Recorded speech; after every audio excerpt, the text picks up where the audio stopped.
Good morning and welcome to our live talk program. This is Lloyd Grubb here, your host on Revive Reform Radio, doing our live talk program covering the importance of church on this your Tuesday morning rise and shine. And this morning here we're looking at a topic the difference between giving service and endorsing lifestyle. Difference between giving service and endorsing lifestyle. And I've been looking at the Supreme Court decision that happened yesterday. So this is what we're looking at this morning here. So top of the morning to you. Hopefully you had a blessed night rest and you're ready for today, or if not, that you'll get ready for today. So let us pray. Our Father, who art in heaven, we thank thee again for the blessings of your word. We thank you for your guidance and the wisdom that you give us from your word and by thy spirit. Pray that you may bless us, dear Lord, as we contemplate this important topic that affect so much of our lives. And may you be with us, dear Lord, as we live in this world and face even the trials of persecution by the ungodly. May you bless us, we pray, for Christ's sake. Amen. So we're looking here again at this topic, the difference between giving service and endorsing lifestyle. The difference between giving service and endorsing lifestyle. So some service or job can blur the line between giving service and endorsing lifestyle. So there's a Supreme Court decision that was made yesterday. And in that decision, it's one of those Urim and Thummim type of scenario, which is this idea here that we're in a country that people have a right to not be discriminated against or to be denied service based upon sexual preference or their religious background or various different things, just based upon whatever reason. They should not be denied service. And so I'm going to read this article from Christian Post and have some Bible text in this kind of monologue type discussion that I'll be sharing with you. And in that discussion, what I'm looking at most naturally here is this idea that there are some jobs that people do from day to day, and some of them are going to be listed in the article. And that's not the thrust of the article. The article is about the Supreme Court decision on the baker that didn't refuse to bake a cake for a homosexual couple. And in that, he was prosecuted and they tried to ruin his business and his life, so to speak, or his business, his ability to make money. So here in that decision, the court sided with the baker based upon some narrow point of view or one narrow issue in the case. So we're going to talk about it in a little bit or read about that.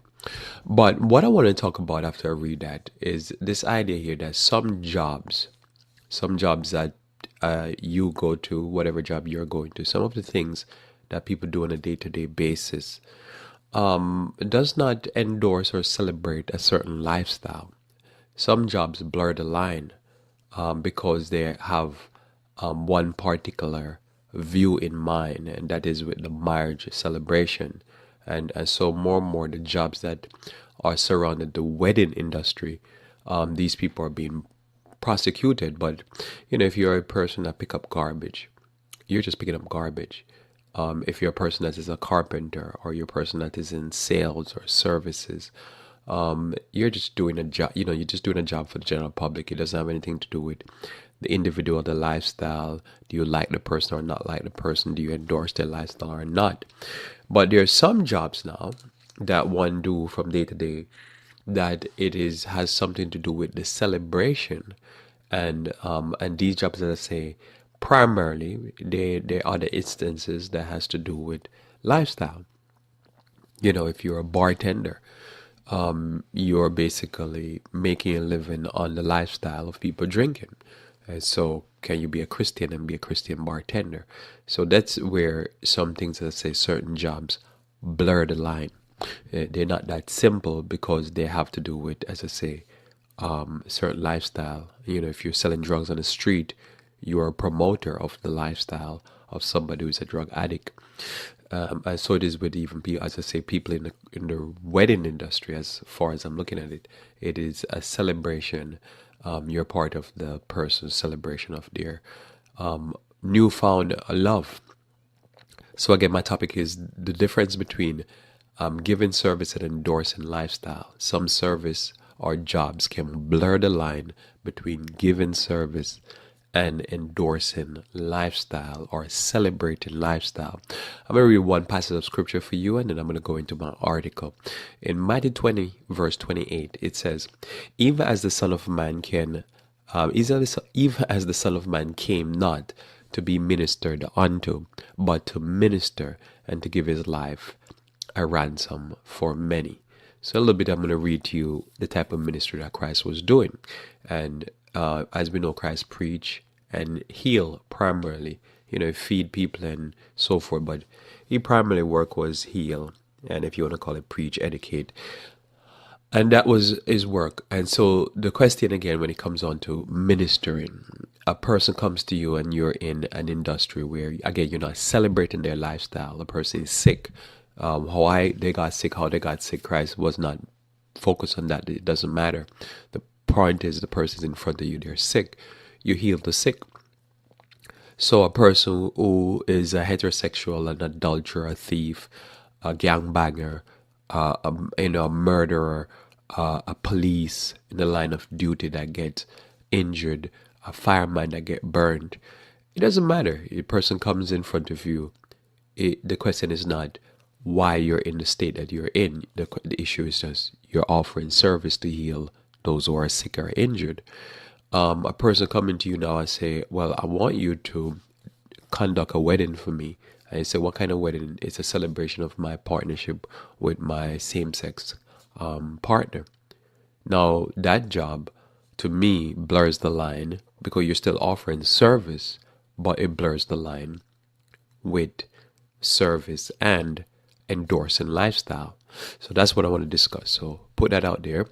Let me go now to the article, and I'm going to come back to this thought because, again, as I say, some activities blur the line between giving service and endorsing lifestyle. And I think the big activities, as I say, with alcohol, drugs, marriage, things like that, if you're endorsing, not just offering generic service. And I'd like to hear your thoughts on that as I go into it. So this article here is taken from Christian Post and is entitled Supreme Court Same-Sex Wedding Cake Ruling. What about other cases on Christian descent to gay marriage? And again, this was written by Samuel Smith over there at Christian Post. It says here that although the United States Supreme Court ruled in favor of Colorado Christian baker Jack Phillips, the court did not definitively rule whether baking a cake for a same-sex wedding constitutes speech and still leave questions about how other cases involving Christian business owners and same-sex weddings will play out, lawyers saying. The nation's High Court ruled 7-2 on Monday in favor of the owner of Masterpiece Cake Shop in Lakewood, who faced backlash from the Colorado government after he refused to bake a cake for a gay wedding in 2012. Although Phillips' 6 years legal battle has seemingly come to an end, there are other Christian business owners through the country who are still in the middle of their own legal battles and still seeking relief after being punished by refusing to service same-sex weddings. Even though the court rules in favor of Phillips, it did so on the grounds that the Colorado Civil Rights Commission threatened treatment of Phillips was so overtly hostile towards his religious viewpoint and did not act in a neutral manner when it weighed his case. So I just pause right there. So as you probably have well known, because this was a headline news yesterday, that the Supreme Court, looking at the evidence, seemed to overwhelmingly believe that the Colorado Civil Rights Commission was overtly hostile towards the religious viewpoint, and they did not treat Mr. Phillips here in a neutral way. They were hostile towards him. So that was primarily the narrowness of that case, that the way they viewed it, the Supreme Court viewed it, and the majority of the judges viewed it, that they were hostile. Now, it doesn't mean now that his right to not celebrate or participate in the celebration of a homosexual couple marriage is protected by the government, and you can be as a matter of fact protected by the government, but you can be abused by the government. It doesn't say the government can't abuse you if you try to respectfully decline to serve a wedding of a same-sex marriage. So that's important to note. So basically, all they're saying here in this is that, look, we just think that they were hostile. So keep that in mind, because I've covered here in programs where I show that one of the things about homosexuals is that they can be very hostile. This is the big story here in the Bible of Sodom and Gomorrah. They're just very hostile, and they can't live and let live. You have to accept them, and they have to be in your face, it seems. So continue. Alliance Defense Defending Freedom attorney Kristen Wagner, who defended Phillips in the case, admitted in a call with reporters on Monday that the court's decision didn't necessarily speak to the overlying issue at hand. The court said that the government's hostility was so open and obvious that the court didn't need to reach the issue. Didn't need to reach the issue related to whether Jack's cake or speech or how that would play out, Wagner said, adding that the court left such questions open for another day. Quote, I think it leaves the question of how the court will balance those other cases still in debate, Wagner added. That there are a number of cases being litigated in the courts of appeal dealing with this very issue. Videographers, filmmakers, hand painters, calligraphers, all are these cases that are being tried. Those cases are in courts of appeal right now. We expect the court will eventually have the grapple with those issues, but the hostility was just so overt here that it didn't need to reach it to rule on Jack's behalf. So basically, they're saying if you understand what she's saying, which is the lawyer that was defending Mr. Phillips or Phillips here, she's saying basically the hostility was so much, it was so open, because you can imagine, I can only imagine, because as I never even visited Colorado, but just have heard news or reports out of Colorado how wild it is in the sense of how liberal it is. So one would imagine, because they were one of the first states to legalize marijuana, if I remember correctly. So if you can imagine, so they not just didn't say let live and let live and let freedom reign. They were like, no, we're going to be hostile to the religious stand. That means they're anti any type of, well, this is my belief. They're like, yeah, we're going to beat you up. And that's what they did, it seems, according to the Supreme Court, to this gentleman here. And this was the civil rights group. So you can imagine these are civil rights lawyers. Lawyers believe in the Constitution. You can imagine some of them probably were black African descent lawyers, probably. I mean, this is Colorado, so probably none of that.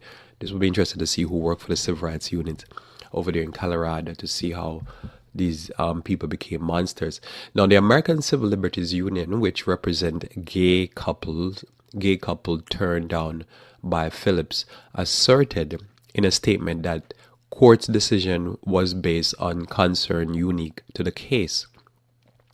The ACLU Deputy Legal Director Louis Mellin argued that the court actually reaffirmed its long-standing rule that states can prevent the harm of discrimination in the marketplace, including against LGBT people.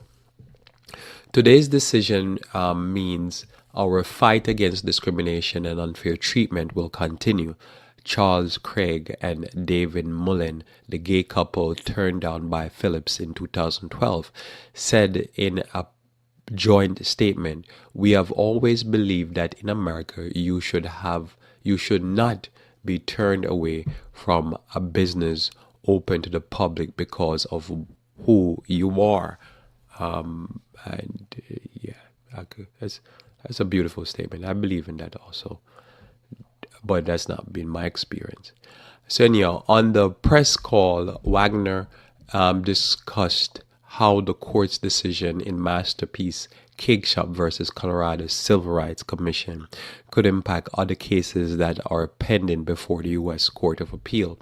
Specifically, she addressed the case of Christian grandma florist Baronel Stoltzman, who appealed to the Supreme Court last year as she faces crippling fines from the state of Washington for refusing to provide floral arrangements to a gay wedding of one of her longtime customers. So she have a longtime customer, but that I guess she always did service to, always gave service. So she always serviced this person. But I guess the person say, hey, look, I need some floral arrangement for my celebration of a marriage. And she says no. And then Washington State, which is again one of those states that legalize everything, they go ahead now and they're trying to beat her up also. So it says, it is always difficult to predict what the court will do, but one possibility is that it would send Stoltzman's case back down to the Washington Supreme Court to re-examine its decision in light of Jack Phillips' case, Wagner said.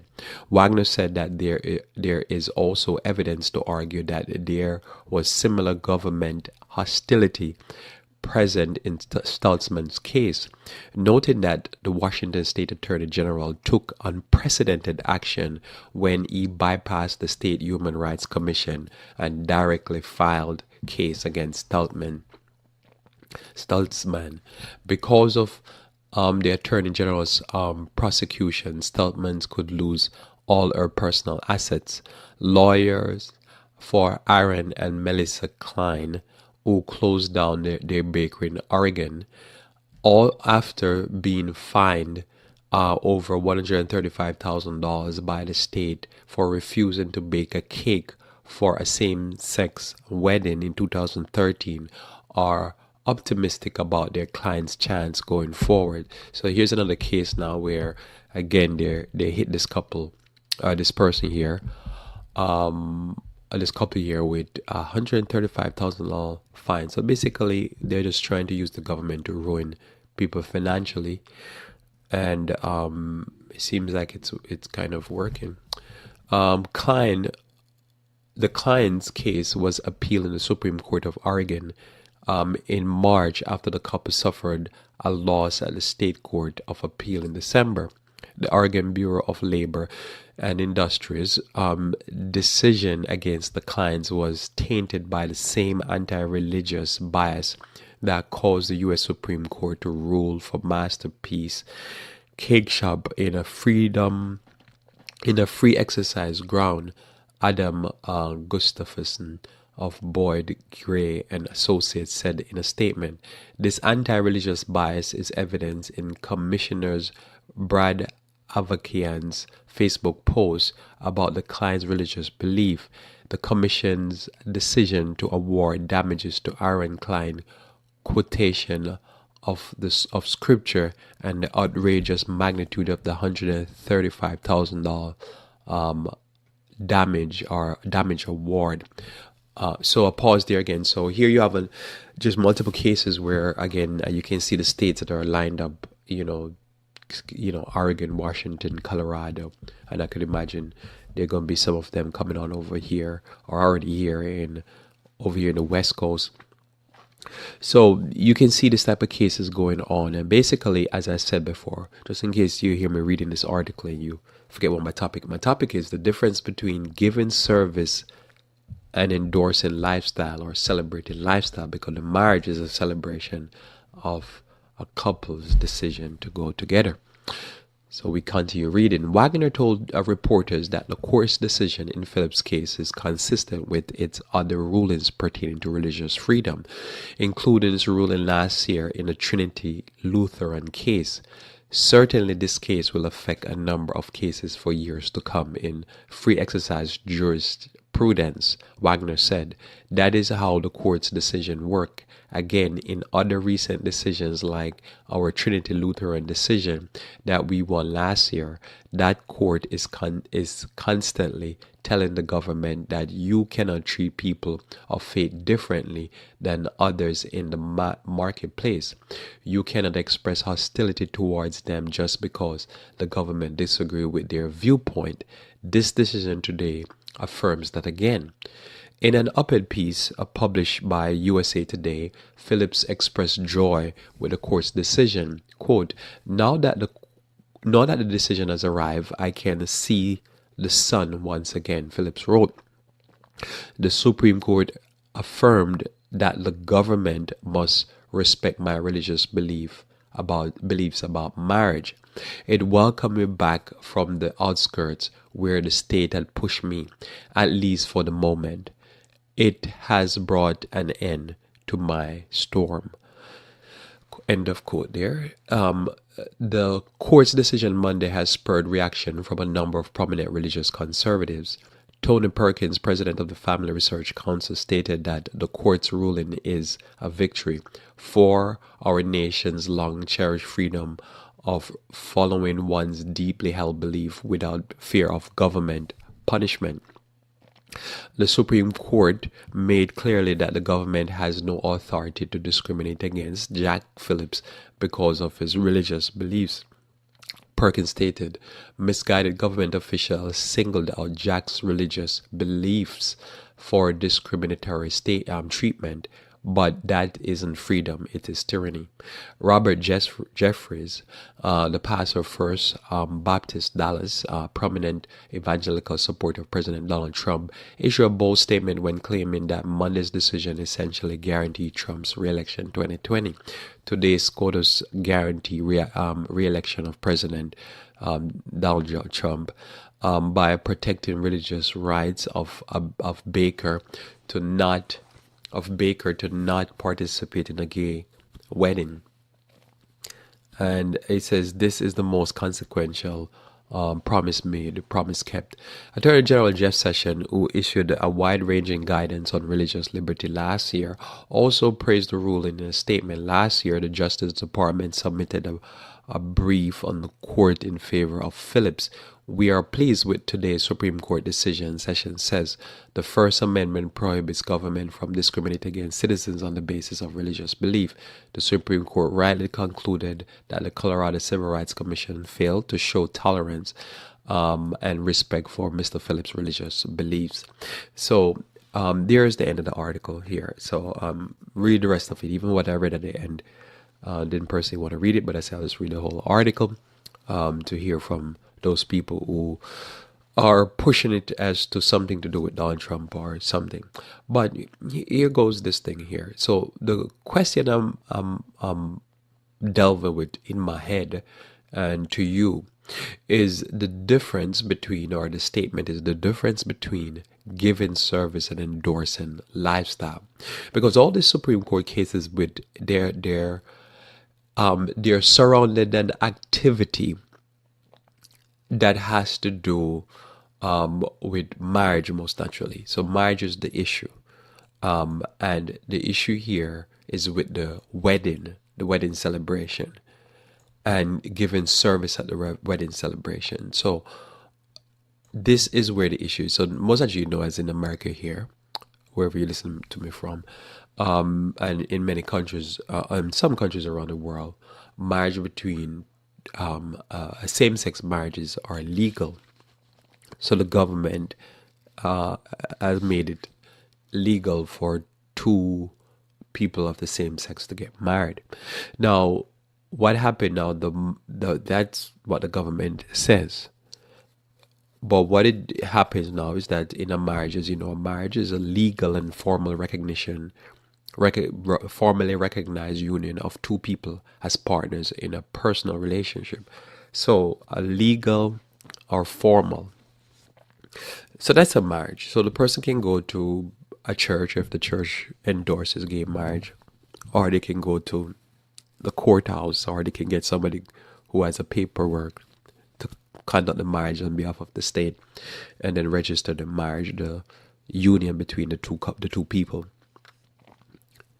You can do that, and the marriage is done. It's real. It's a real marriage. There's some weaknesses and stuff, but as you know, that's not the issue. The issue is the marriage ceremony and celebration.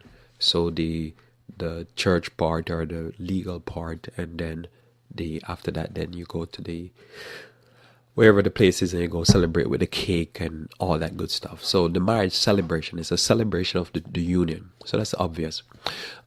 So here goes the issue. So the issue now is that the moment a rule like that came into place, that the government is going to legalize marriage. So it's the law of the land, and now part of the law for a land is that you can't discriminate or not provide service to a person based upon just about any criteria. So you can't deny service based upon just about any criteria unless the person do something criminal. So you could have a customer that they're abusing your company or your workers, and you can decide that because of those reasons you can forfeit service. But without any type of thing like that, you can't deny service. But this doesn't become an issue as for me, in my understanding, in just about any line of work, because they were never an issue. Over the years, you could have somebody discriminate against a homosexual for being homosexual if they assume the person or know the person is homosexual, and that could land them in trouble. But the moment you legalize marriage now, this became this big fight.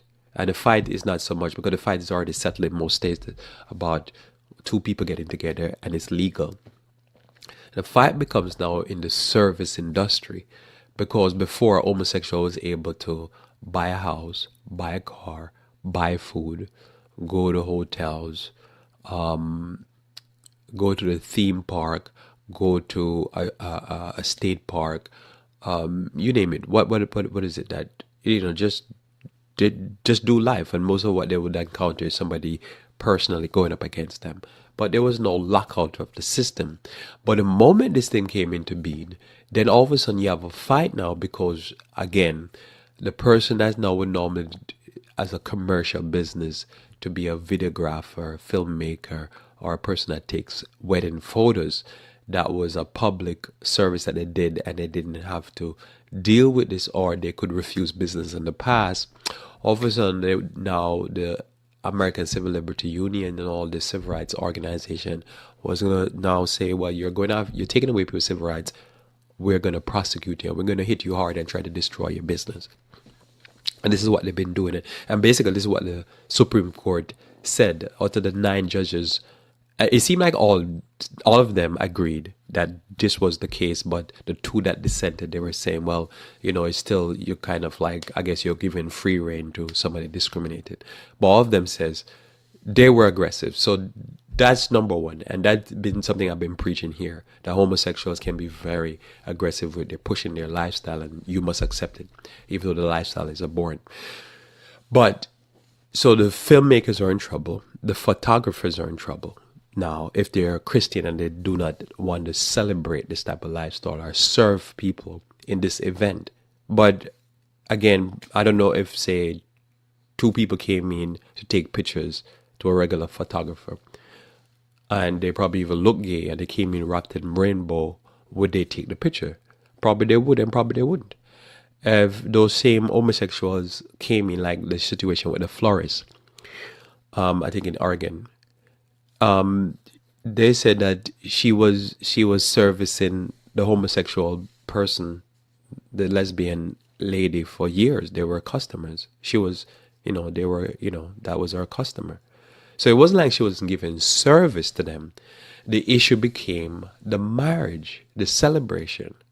It is that one particular service that has become a problematic service, because now you're part of the celebration. And literally, if you know a person who's a wedding planner, a person that makes the cake for your wedding, they're really part of your celebration. They're just part of it all the time. The person makes the cake, literally will deliver the cake dressed up and all that jazz. So what do you do with that? That's where I think the problem comes. And for me, I'm not even thinking about it. For me, it was like a no, because that's now a different issue. Because now you're part of the celebration of something that you don't believe in celebrating in. Because the Bible says that two men should not lie with each other and two women should not lie with each other, much less to say they're marriage and it is honorable. Okay, hand painters, and calligraphers. So these are people that would probably do special work, and you want a special type of written up for the wedding or some type of fanciful thing done for the guests, and they did it all the time. But all of a sudden now they're being asked to do something where they have to write Todd and Chad, and in pretty language, Todd and Chad, whatever they say. I can't write that. Now, somebody else who's not in that service, in the wedding business, would say, I will give service to a homosexual. And people do it all day long because it's not an endorsement or a celebration of the union. It is just you're serving the human being. It doesn't have anything to do with promoting the moral lifestyle. At least this is what I see it. Now, this is where I might make a note that recently I put what you call it, a chat room or chat module on the radio page of Revive Reform Radio, because what I want to be able to do is to be able to take comments instantly. So I put a chat module, but you have to actually register to Revive Reform Radio, and you'll see it right there on the page. It doesn't appear unless you register to the page. I'm working on to make it appear without being registered. But if you want to comment, I'm not going to be able to see it now because I'm not logged in. But you have to log into you have to register and then log into Revive Reform Radio, and then you'll see the chat module there. And so in the future, when I'm having this talk, I'll be able to watch the chat module and see your comment. And this is important because something like this is just one of those things that's worth commenting. Because again, most of you listen to me here, you're going to work, or if you listen to me in the evening or listen to me on the podcast, you're probably at work, going to work, and so forth. And the job you're doing, you say you go and you're flying a plane. You're just flying a plane. You go and you drive a truck. You're just driving a truck. It is no celebration or endorsement of a lifestyle. The people who are put in crosshairs are the people who actually have to go there and go, yay, yes, congratulations, on your newfound love. That's the people who are put in crosshair. And even if a person says, I endorse a gay marriage, it is important for that person to think, yeah, but that person now is put in a compromising situation. And this is where the Supreme Court says your aggression for the Civil Rights Division against a person because they're in a tight situation is not only unnecessary, but is ungodly, or I should say, because they're not godly, but it is without mercy, because you're not looking at the tough situation the person is in. Because the person is in a compromising situation now that they have to make a decision. That's a tough decision. Because whether or not you agree with the person, you could see that the person is put in a tough position. But most of us just say, we're going to work today. What are you doing? It has no endorsement of the lifestyle of a person that's homosexual. A person is a nurse, a doctor. A person is a lawyer that's writing a contract for somebody who is homosexual. It is not an endorsement of the lifestyle. It's not a celebration of the lifestyle. It's not a celebration of the union. It has nothing to do with that. It's just you're just giving service to somebody. A person who is sick and in front of you, they have a cold. A person wants to buy a supplement. They want to buy some clothing. And it is not, you're not endorsing the lifestyle. I would even go as far as saying that if you work in a clothing department store and a person comes into the clothing department store and they want to buy women clothes and they're a man, and they say, I just want to buy something for this occasion. And you say, okay, I want to show you, these are the dress for this occasion. And they say, I want this size. And you realize the size that the person asked for is their size. You're just offering them a service. I guess the deeper they go and the more I'll explain to you, it could start being an endorsement. But I don't really see that as an endorsement. You just, this is the dress. And probably just that their spouse or their girlfriend or their sister or whatever they're buying a dress for is the same size like them. You don't know, but it's probably for them. But the moment you start saying, here you go, here's this cup of alcohol, and you now become a server. So a person say, Lord, I've accepted Jesus Christ and I'm a bartender, which is, I remember something that somebody had come to me and they say, I really can't serve alcohol anymore because I feel like I'm endorsing the lifestyle. I'm basically the person who, like, they're serving the alcohol. And the person say, I can't do that anymore. I say, I understand. Because now, yeah, you're serving people as a bartender. You're serving them alcohol. And you're not forcing them to drink it. You're not making them drinking it. That's their choice. But you still, it start to feel skeevy because you start to feel like you're really the person that is part of that lifestyle that you're saying you're against. Because how do you turn around and say, as a bartender, wine is a mocker and strong drinking is raging, and we shouldn't drink alcohol? And then somebody say, hey, give me some gin and tonic or give me something, and you say, oh, here we go.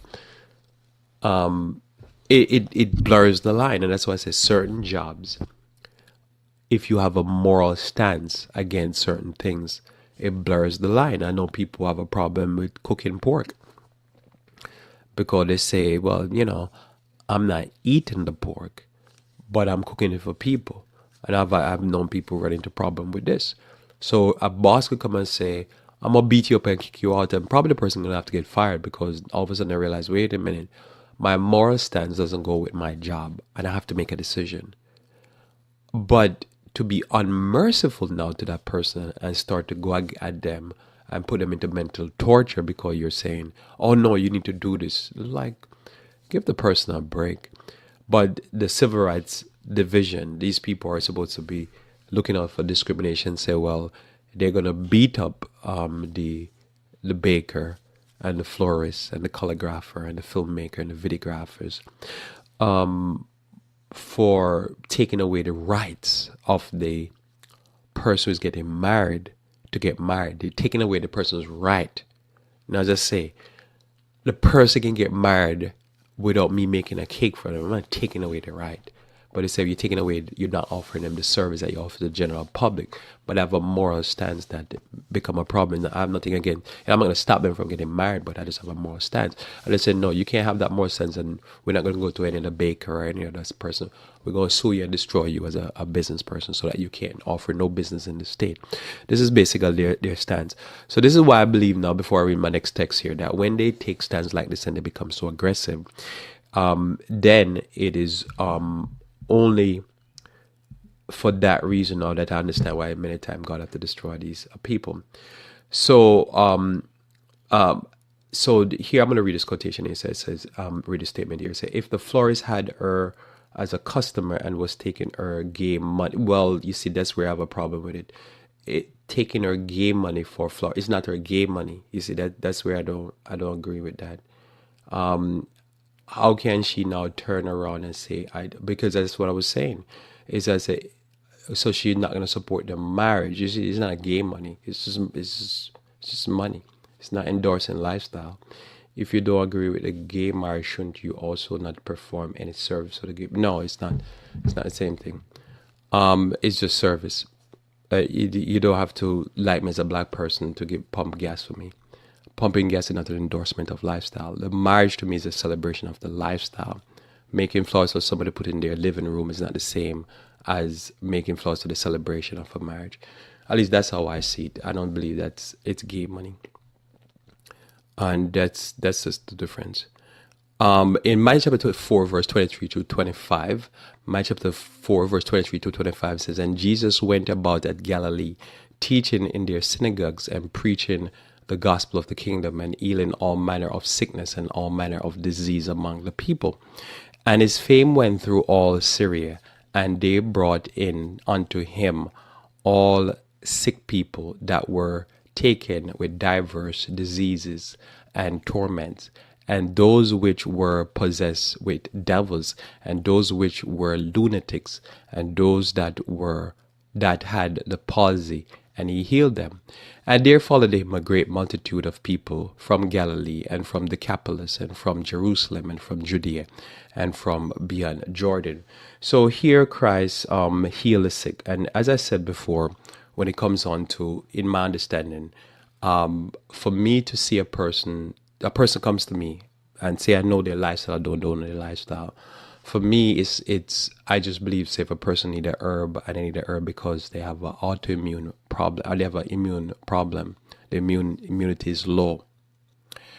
Whether I know why the immunity is low, that means that if they have an immune problem because they have pick up a virus, and the virus is basically the common flu, or they pick up a virus because of gonorrhea, and say, or any type of STD, and I knew it was because they were fornicating, or they were adultery, or they were homosexual, or stuff like that.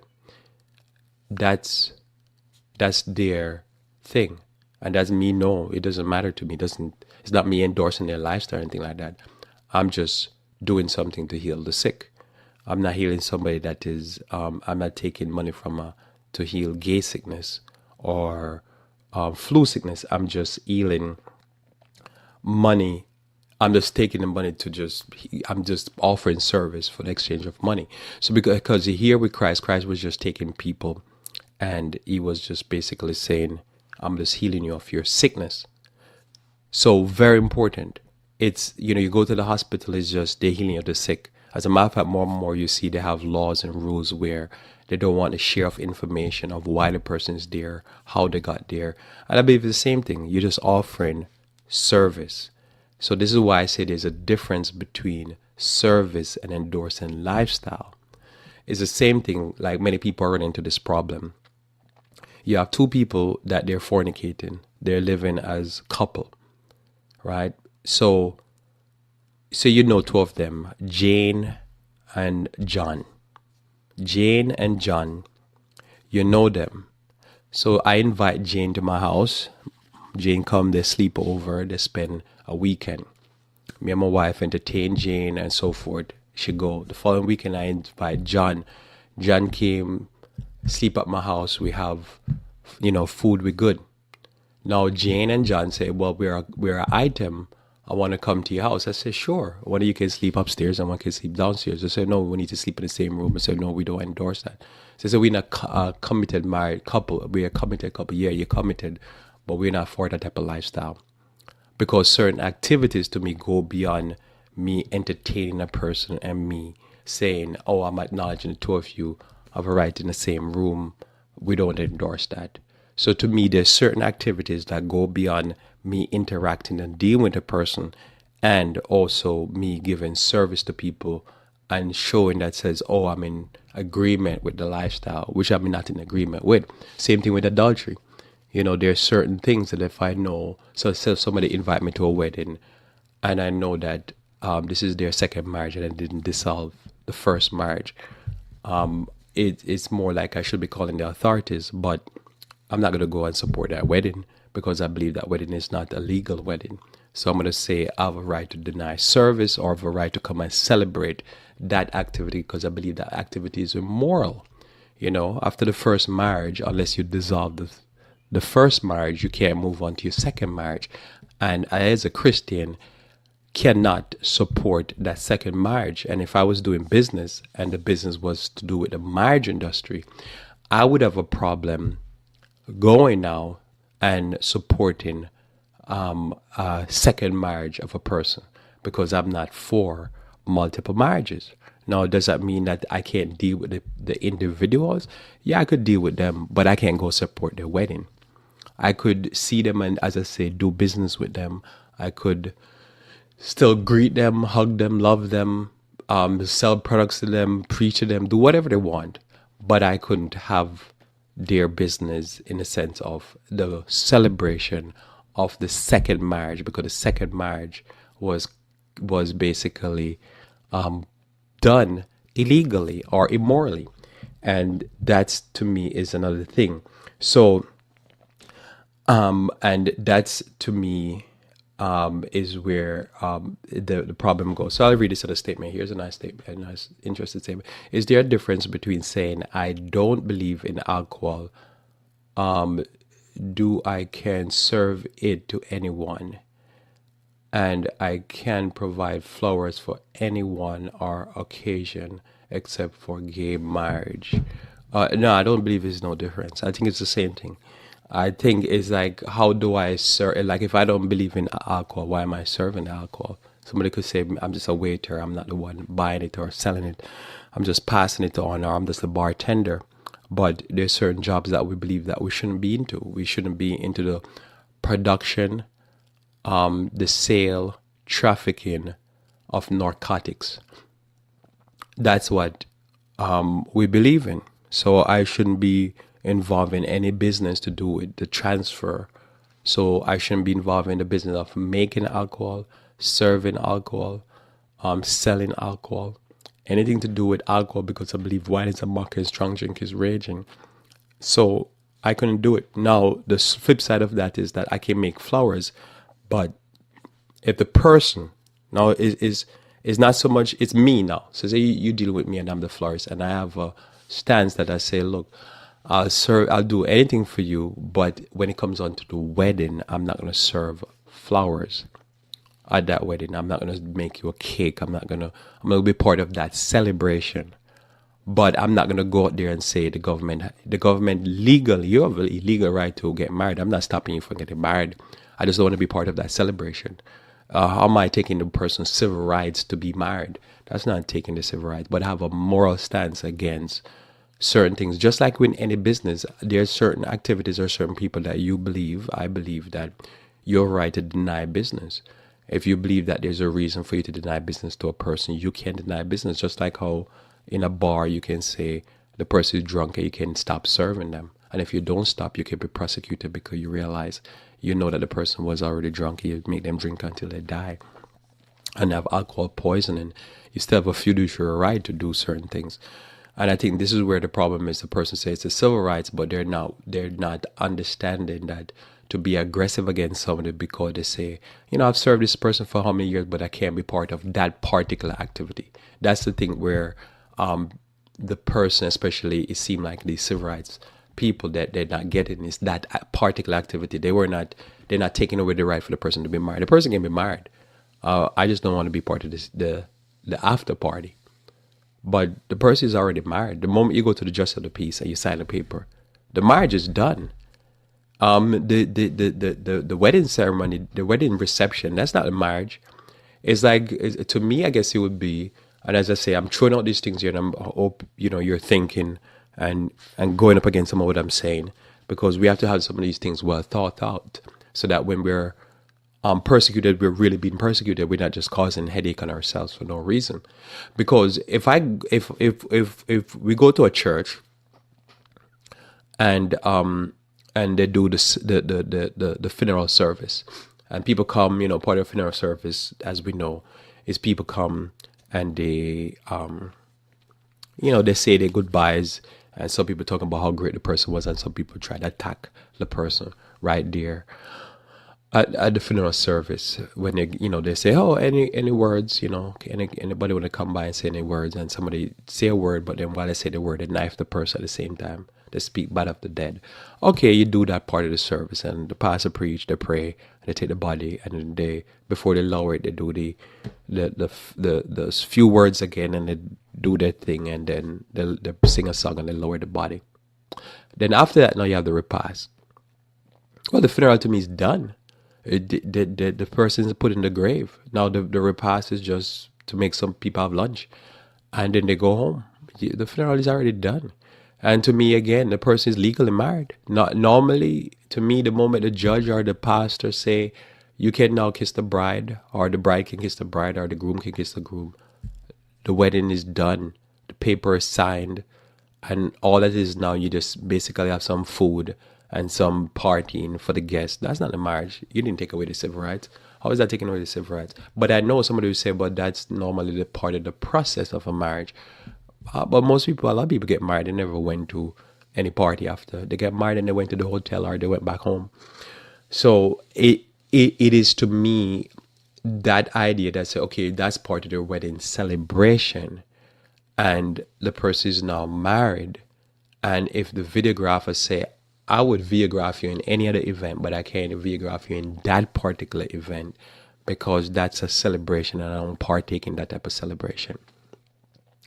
One could say, yeah, what you need to do is to destroy his business, destroy his reputation, rob him of money by making the government fine him, and make sure you just beat him to oblivion because he doesn't want to do this, because he believes that this action is not moral.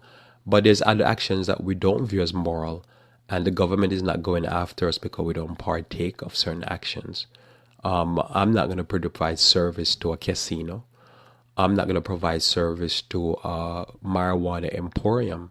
But if a person from a marijuana emporium want certain services, I'll give it to them, but I'm not going to provide. So I'm not going to try to do anything to make sure their business become more profitable and so forth and so on. You're just not going to do it. Again, somebody would say, so what if the electricity go? Would you, for your lineman, would you try to recover electricity? I guess. But that's what I say, is that the difference between giving service and endorsing lifestyle, there's certain activity and certain things that can blur the line, that can create a problem. And if a person cannot see that there are certain activities that are not as neutral and become a moral fight, then I tell you, this is why I think when people get to a point where they become so narrow in their thinking and unsympathetic to people's plight, especially when they come on to moral decision, that's why I believe God stepped in and started wipe out some of the homosexuals in the past and in the future, because one can become so blind in one lust and one revenge for people not endorsing your lifestyle, that you cannot see that the person is in a moral bind and the person have a moral problem because the activity that they're asking to support is an endorsement of the lifestyle, because it's a celebration. And I don't want to be at the celebration of two men kissing each other, two women kissing each other, and say that they're in holy matrimony. So if I don't want to do that, why should I be hit with a $135,000 fine? How much of us listen here this morning that if you were hit with a $135,000 fine, that you would not have that as a financially crippling? And yet this is what they want to do. They want to destroy you financially because you're saying, look, I just have a problem here. It's morally against me to provide this particular service, and I would die for the person. So I would give the person anything they want to save their life. If a person drop in front of me, I'll do whatever I can. I risk my life to save their physical life. But for me to endorse that person's lifestyle, this is a problem. This is where I think the problem is. In Proverbs chapter 14, verse 34, Proverbs 14, verse 34, it says, righteousness exalts a nation, but sin is a reproach to any people. Sin is a reproach to any people. So the question is two men or two women, is that sin? Is that morally wrong? Is the Bible against that? Is God against that? Is that breaking the rule of God, the law of God? And as you know, marriage is a union between a male and a female. So the problem then is, if this is sin and this is going to break the society, this is going to destroy the society. And a person who believes that this is the failure of the society, then what happens when a person says, because I believe that this activity here will bring the society down, I cannot celebrate something that is the destruction of a society. I cannot celebrate thieves and adulterers and any of that. Then what happened? Because as I say, a person that steals money and brings it to the church, if I know it, that this is what the person is doing, they're ripping off people, they're doing scams, and then they're paying tithe off the scam, I can't endorse that. I can't say, well, no, I'm not saying, no, I can take money, but don't bring your money to the church. Same thing if I know somebody's a prostitute, the Bible says you can't bring the offering of a prostitute into the church, whether it be a female or a male prostitute. You can't donate that money to the church. And if I have to say, I can't do it because I feel like I'm aiding and abetting a criminal. I'm washing their money because I'm going to give them a tax write-off at the end of the year and all that. Is that But if you take a moral stance against marriage, shouldn't you also take a moral stance against all gay activity? Yeah. How do you not provide a service to a gay marriage, but also occasions to support their life? Well, it's not supporting lifestyles. I say there's a difference between. That's what the topic is, and that's where someone would have to kind of clarify in my head, because probably it's too simplistic in my head, where if I'm going to cut somebody's lawn, I'm just cutting somebody's lawn. I don't know if cutting somebody's lawn is the same as me going to a celebration and say congratulations and throw rice at them for their celebration. I don't know if I don't see that as the same thing. So it is, to me, that's where somebody have to tell me that how that is that the same thing. If you shoot me over, email me and explain to me how me providing, I'm a baker and I make bread, and somebody come to me and their customer walk into the bakery and they come straight or crooked, they come with their hands flying or they come with their hand at their side, and they live a gay lifestyle, and I give them bread. Is that giving bread endorsing a lifestyle in that the bread is going to keep them alive so they can keep having gay sex? Or is it just me offering them bread? Because in my mind, I'm just offering bread. I'm not endorsing a lifestyle. Say somebody come to me and they say, Lloyd, I'm sick of AIDS. I don't know if they get AIDS with heterosexual sex or gay sex. Is me offering them some immune herbs and some various different things to boost their immune system? Is that me supporting their lifestyle, celebrating their lifestyle, try to keep them alive so they can have more gay sex? Or is just me just doing what God says to save people? So I'm just offering person natural health. In my mind, I'm thinking I'm just offering natural health for it. But again, whatever we stand, you can see where the people who are having this problem are not the person in the automotive industry. They're not the people in the insurance industry. They're not the people in the teaching industry, people that teach children. So you're a teacher and you have a child in your classroom and he has two dads or two mothers. You're not endorsing a lifestyle, you're just teaching. So the people who are having this problem, and people say, oh no, they're just Christian people, but the people who are having this problem are people who's in the wedding industry. So I think it's easier for a person who's in the arborist industry or in the shipping industry. So somebody have a ship and they take containers from one country to the other. They're not endorsing lifestyle if they're bringing over some dildos from China. They're just bringing over some dildos from China. I don't know if they probably know why the dildos are for, but they're just bringing over the dildos. I don't know if they say, well, I'm sinning against God for bringing over these dildos from China. So I don't know if that becomes, see what I'm saying, there's certain issues that I think can blur the line with your religious belief. Because are you endorsing, should a person who don't believe in eating pigs work for Smithfield Foods, who is the largest producer of pigs in the world? Should you work at Smithfield Food processing pigs and then on Sabbath go to church and say, swine is unclean, I shouldn't eat it? That started to me blur the line. And that's basically is where the problem is. So if you look at it, as I say, righteousness exalts a nation. If I know that part of the problem of bringing down the United States is this endorsement of all this alcohol and this drugs and this homosexual lifestyle and all this plurality in marriage and all that type of stuff, should I not offer it? Again, what if you were in Utah and you were a florist and last year this guy brought this lady to you and they say, we're going to get married, get us some flowers. And then this year they say, hey, we're going to get married, new couple, new girl now, get us some flowers. And you say, wait a minute, you got married last year. I can't provide flowers for your wedding. Should you be thrown into business because you refuse to? Because again, the issues are coming up in the marriage industry. It is this industry that's creating a problem. It's the marriage industry, because the other industries always supported did business with homosexual. Well, because it's not a endorsement of the lifestyle. It's not a celebration, because to me the issue with the marriage is that you're celebrating the union of one person and the other. And I can celebrate the union of just about anybody, even two people. Like, what are they getting together for?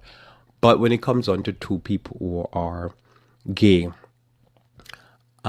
is it okay to celebrate the service? As I say, if somebody has one thing, you can email me and text me, just one thing to bridge those two things together for me. How is it that if I sell CDs, and my CD I sold was a CD about marriage and two people loving each other, and I normally offer my service to sing for weddings, and I sing about two hearts joined together, how beautiful it is when they join in holy matrimony. And then now somebody say, hey Lord, I want you to come to my wedding, to play for my wedding and sing for my wedding. Would, if I said, I don't know about that, I don't do them gay weddings, would that be now that I should be sued out of business by the state and be beaten up and shut down and lose all my financial well-being because of this? This is where it is. So I believe no. I believe that this should not be. The state or the Supreme Court should protect people, in especially the marriage industry. And I believe even if they don't, these people need to stand for what they believe, suffer the financial loss, and be destroyed so that God can step in, or God will step in. I believe not he can step in, but he will step in. Let us pray. Our Father, who art in heaven, we thank you again for the blessings of your word. Thank you for the blessings, dear Lord, that you bestow upon us. And we know that you tell us, dear Lord, for your sake, we will be persecuted by the evildoers in our society. I pray that you may be with us, dear Lord, that we might stand faithful and be willing to suffer the consequence, dear Lord, for the moral stance that we make. May you bless us, dear Lord, and may your spirit go with us, and may we truly be courageous in these days. This is my prayer in Jesus' name, amen. Well, thanks for being with me on Revive Reform Radio. Looking forward to talking to you live tomorrow morning again, where we should talk about natural health. Until then, I pray that you may continue to walk with the King.